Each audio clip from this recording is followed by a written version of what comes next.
ఇది ఒక అశుభ లగ్నం కథ. నవంబర్ 7, 2021 అర్ధరాత్రి దాటిన తర్వాత 1 గంటకు బెంగళూరులోని మదనయ్యకనహళ్లి పోలీస్ స్టేషన్కు నేత్ర అనే 38 ఏళ్ల యువతి వచ్చింది. అర్ధరాత్రి దాటిన తర్వాత ఒక మహిళ కూల్గా టెన్షన్ లేకుండా రావడం చూసి పోలీసులు షాక్ అయ్యారు. ఖరీదైన కారును స్టేషన్ ముందు పార్క్ చేసి హీరోయిన్లా వస్తోంది, ఏదైనా పెద్ద నేరం జరిగి ఉంటుందేమో అనుకున్నారు. ఆమె రాగానే కూర్చోబెట్టి ఏం జరిగింది అని అడిగారు పోలీసులు. నా పేరు నేత్ర, నేను హరోకెతనహళ్లిలో ఉంటున్నాను. నా భర్త పలార్ స్వామి అలియా స్వామి రాజ్, అతనిని నేను హత్య చేశాను అని చెప్పింది. పోలీసులు ఒక్కసారిగా షాక్ అయ్యారు. ఎందుకంటే ఒంటిపై మేకప్ చెదిరిపోలేదు, కళ్ళు చెదిరే ఖరీదైన చీర కట్టుకుని ఉంది. అందంగా ఉన్న ఆ మహిళ హత్య చేసి వచ్చిందని చెప్పగానే అడ్రస్ రాసుకున్న ఎస్ఐ ఆమెను స్టేషన్లోనే కూర్చోబెట్టి లొకేషన్కి వెళ్ళిపోయాడు. నిజంగా నేత్ర చెప్పిన అడ్రస్లో స్వామిరాజ్ చనిపోయి ఉన్నాడు. అతని బాడీ దగ్గర తండ్రి బసవరాజు కూర్చొని ఏడుస్తున్నాడు. అప్పటికే ఆయన కంట్రోల్ రూమ్కి ఫోన్ చేసి నా కోడలు నా కొడుకుని హత్య చేసి పారిపోయిందని అతను చెప్పాడు. ఈ లోపే నేత్ర వెళ్లి పోలీసుల ఎదుట లొంగిపోయింది కూడా. ఆధారాలు సేకరించిన పోలీసులు ఐరన్ రాడ్తో తలను బద్దలు కొట్టి చంపేసిందని గుర్తించారు. పడుకున్న వ్యక్తి పడుకున్నట్లే ఉన్నాడు, కానీ తల మీద పదే పదే బాదడంతో చనిపోయాడు అని తేలింది. హత్యకు ఉపయోగించిన ఐరన్ రాడ్ను స్వాధీనం చేసుకున్నారు పోలీసులు. అసలు ఏం జరిగిందో పోలీసులు విచారణ మొదలుపెట్టారు. అయితే ఈ కథ మామూలుగా లేదు. స్వామిరాజ్ పేదరికంలో నుంచి వచ్చిన రియల్ ఎస్టేట్ వ్యాపారంలో బాగా సంపాదించాడు. అతని తండ్రి కూడా కొడుకుకు చేదోడు వాదోడుగా ఉంటూ కోట్ల ఆస్తి సంపాదించాడు. స్వామికి 25 ఏళ్ల క్రితమే సత్యకుమారి అనే మహిళతో పెళ్లైంది. వారికి ఒక కూతురు ఒక కొడుకు ఉన్నారు. ఇద్దరూ కాలేజీకి వెళ్తున్నారు. అయితే ఒక 6 ఏళ్ల క్రితం ఓ ఫంక్షన్లో బ్యూటీషియన్ నేత్ర స్వామికి పరిచయమైంది. ఆమెకు వయసు మళ్ళినా ఇంకా పెళ్లి కాలేదు. ఇక అందంగా ఉన్న ఆమెతో పరిచయం పెరిగింది. ఖరీదైన కారులో ఆమెను మొదటిసారి ఇంటి దగ్గర దిగబెట్టి వచ్చాడు స్వామి. ఇద్దరి మధ్య మొదలైన స్నేహం అక్రమ బంధానికి దారితీసింది. చివరకు నేత్ర మోజులో పడి కుటుంబాన్ని వదిలేశాడు స్వామి. వారికి ఆస్తులను రాసిచ్చి భార్య సత్యకుమారితో విడాకులు తీసుకున్నాడు. 6 ఏళ్ల క్రితం నేత్రను పెళ్లి చేసుకున్నాడు. అయితే స్వామి అతని స్నేహితుడు నగేష్ కలిసి రియల్ ఎస్టేట్ వ్యాపారం చేసేవారు. 2 ఎకరాల్లో వెంచర్ వేశారు. అయితే నగేష్ తనకున్న బెంగళూరు సిటీలోని 4 ప్లాట్లను స్వామికి ఇచ్చి 2 ఎకరాలు తీసుకున్నాడు. దీంతో కోట్ల విలువైన ప్లాట్లు స్వామికి వచ్చేశాయి. అందులో ఒకటి అమ్మి పెద్ద ప్యాలెస్ లాంటి బంగళా నిర్మించుకున్నాడు. నేత్రతో కలిసి అందులోనే ఉంటున్నాడు.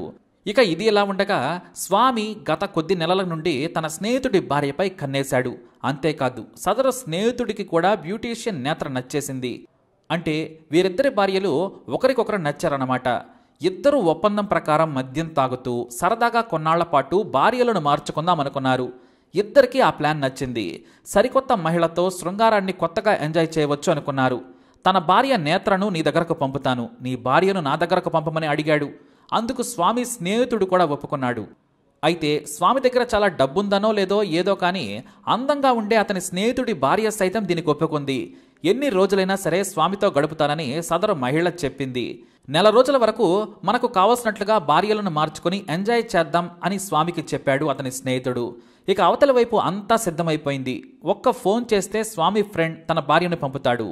కానీ ఇక్కడ నేత్రను పంపించడం స్వామికి ఇబ్బందిగా మారింది. ఎందుకంటే నా ఫ్రెండ్ ఇంటికి వెళ్ళు, అతని భార్య నా దగ్గరకు వస్తుంది, నువ్వు అతనితో ఎంజాయ్ చేయి, నేను అతని భార్యను పిలిపించుకొని ఎంజాయ్ చేస్తానని చెప్పాడు. ఒక్కసారిగా తల పగిలిపోయింది నేత్రకు. దీనిపై నేత్ర ఆగ్రహం వ్యక్తం చేసింది. ఈ వయసులో ఇలాంటి తప్పుడు ఆలోచన ఎవరైనా చేస్తారా అంటూ ఆగ్రహం వ్యక్తం చేసింది. అయితే నేత్రపై ఎదురు తిరిగిన స్వామి ప్రతిరోజు నువ్వు కాదంటే నా ఫ్రెండ్ భార్యను పిలిపించుకుంటానని వేధించేవాడు. అయితే అతని స్నేహితుడు మాత్రం నేత్రను నా ఇంటికి పంపితేనే నా భార్యను పంపుతానని చెప్పడంతో స్వామి పిచ్చోడైపోయాడు. ప్రతిరోజు మద్యం తాగి భార్యను వేధించడం మొదలుపెట్టాడు. ఆస్తి ఉంది, అందమైన భార్య ఉంది, అయినా నన్నెందుకు వేరే వ్యక్తి దగ్గరకు వెళ్ళమంటున్నావని నిలదీసింది. నీ వయసు 46, నా వయసు 35 ఏళ్లే, ఇలాంటి పిచ్చి పనులు మానుకోవాలని బయట తెలిస్తే పరువు పోతుందని ఎదురు తిరిగింది నేత్ర. దాదాపు 6 నెలలుగా వేధించడంతో పాటు తన ముందే స్నేహితుడితో వెకిలిగా మాట్లాడటంతో తట్టుకోలేకపోయింది నేత్ర. రాత్రి 10 గంటల సమయంలో నేత్ర స్వామి మధ్య ఇదే విషయంపై గొడవ జరిగింది. ఇక రాత్రిపూట మద్యం తాగి పడుకున్న తర్వాత 12:30 బెడ్పై గాఢ నిద్రలో ఉన్న స్వామి తలపై పలుమార్లు ఐరన్ రాడ్తో బాది చంపింది నేత్ర. అదే సమయంలో స్వామి తండ్రి బసవరాజ్ రావడం చూసి ఐరన్ రాడ్ను పక్కన పడేసి బయటికి వెళ్ళిపోయింది. ఆ తర్వాత కారు తీసుకుని పోలీస్ స్టేషన్కు సరాసరి వెళ్లి లొంగిపోయింది నేత్ర. ఇది అక్కడ వరకు జరిగిన అసలు కథ. ఇక ఆ తర్వాత ఎవరి వర్షన్ వారిది. బసవరాజ్ వర్షన్ అంటే స్వామి తండ్రి యొక్క వర్షన్ ఎలా ఉందంటే, నా కోడలి ప్రవర్తన నాకు అనుమానంగా ఉంది. ఈ మధ్యకాలంలో కోట్ల విలువైన భూములు నా కొడుకుకు దక్కాయి. ఇప్పుడు కట్టుకున్న కొత్త ఇల్లుతో పాటు మరో 3 ఫ్లాట్లను కూడా తన పేరు మీద రిజిస్ట్రేషన్ చేయమని వేధిస్తోంది. తన కొడుకు చేయనని చెప్పాడు. ఈ ఆస్తులన్నీ మొదటి భార్యా పిల్లలకు ఎక్కడ ఇస్తాడో అనే భయంతో చంపిందని, ఇప్పుడు భార్యను వేరే వ్యక్తి పడకలోకి వెళ్లమన్నందుకే చంపానని అబద్ధం చెబుతోందని ఆరోపించాడు. నా కొడుకు కట్టుకున్న భార్యను వేరే వ్యక్తి దగ్గరకు పంపే వ్యక్తి కాదన్నాడు స్వామి తండ్రి బసవరాజ్. అయితే ఇక్కడ భార్యను పంపుతానన్న స్వామి ఫ్రెండ్ని పోలీసులు విచారించారు. అతను చెప్పిన నిజమేమిటంటే, ఈ వైఫ్ ఎక్స్చేంజ్ ప్లాన్ నిజమని తేలింది. పెళ్లాలను మార్చుకోవటం ఏంట్రా వెదవల్లారా అని పోలీసులు స్వామి ఫ్రెండ్కు అతని వైఫ్కు చీవాట్లు పెట్టేశారు. నేత్ర చెప్పింది నిజమేనని తేల్చారు. ఇంకా ఏమైనా విషయాలుంటే విచారణ చేస్తామని, స్వామి హత్య వెనుక ఇంకెవరైనా ఉన్నారా అనేది ప్రాథమికంగా తేలలేదని చెప్పారు. ఇక బసవరాజ్ తన కొడుకు గురించి నీతులు చెప్పడంపై నేత్ర ఆగ్రహం వ్యక్తం చేసింది.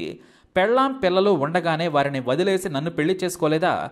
నేను బోరు కొట్టగానే వేరే మహిళ కోసం పాకులాడుతున్నాడని ఆగ్రహం వ్యక్తం చేసింది. ఇక బసవరాజ్ సైతం పెళ్లిన మగాడితో వచ్చిన నువ్వు నీతులు చెప్పొద్దని ఆగ్రహం వ్యక్తం చేశాడు.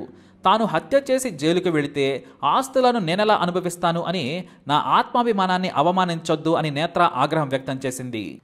అయితే తన భార్యను స్వామి దగ్గరకు పంపిస్తానన్న స్నేహితునిపై నిఘా పెట్టారు పోలీసులు. అతని భార్య సైతం స్వామి దగ్గరకు ఎందుకు వస్తానంది? ఏ భార్య అయినా పరాయి పురుషుడి దగ్గరకు వెళ్తానని చెప్పదు, కానీ ఎందుకు వెళ్తానని చెప్పిందనే దానిపై విచారణ సాగుతోంది. భార్యలను మార్చుకుని ఎంజాయ్ చేద్దామనుకున్న ఇద్దరు స్నేహితుల కథ ఇది కర్ణాటక సోషల్ మీడియాలో వైరల్గా మారిపోయింది. ఇక ఇదిలా ఉంటే స్వామి మొదటి భార్య సైతం ఆస్తి కోసమే నేత్ర హత్య చేసింది అని కేసు పెట్టింది. పోలీసులు అన్ని యాంగిల్స్లో ఈ కేసును విచారిస్తున్నారు. మొత్తానికి ఇక్కడ దరిద్రమైన విషయం ఏమిటంటే, ఇద్దరు భార్యలను మార్చుకొని శృంగారం అనుభవించటం. స్వామికి పుట్టిన ఈ బుద్ధి వల్లే అతడు ఇప్పుడు లేకుండా పోయాడు. మరి నేత్ర చేసిన దానిపై మీ అభిప్రాయం ఏంటి? మీ కమెంట్ తప్పనిసరిగా చేయండి. అలాగే ఇలాంటి ఇన్ఫర్మేషన్స్ కోసం ఈ వీడియోని లైక్ చేయండి, షేర్ చేయండి, మా ఛానల్ని సబ్స్క్రైబ్ చేసుకోండి.